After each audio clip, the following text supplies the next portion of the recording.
एक बहुत बड़ी बुनियादी बात मैं आप लोगों के सामने रखना चाहता हूँ और वो ये है कि देखिए, आज के दौर में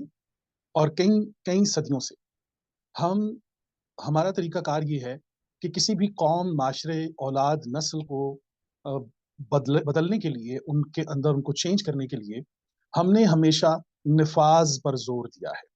हम ये कहते हैं कि एक ऐसा निज़ाम आ जाए, एक ऐसा सिस्टम आ जाए कि जिसके ज़रिए हम कोई चीज़ किसी पर नाफ़िज़ करें। लेकिन कुरान करीम का अंदाज़ और नबी करीम सल्लल्लाहु अलैहि वसल्लम की हयात मुबारका से हमें ये पता चलता है कि कुरान करीम ने बज़रिया मोहम्मद सल्लल्लाहु अलैहि वसल्लम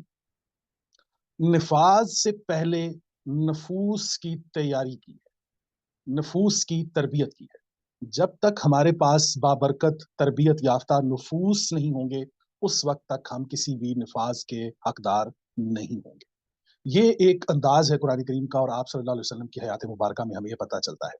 और इसी पर आप सल्लल्लाहु अलैहि वसल्लम के पहले 40 साल की मेहनत आप देखिए कि तरबियत, नफूस की तरबियत 40 साल की है और निफ़ाज़ जो है वो 23 साल के अंदर गया है। आप सल्लल्लाहु अलैहि वसल्लम की हयात मुबारका से भी आपको पता चलेगा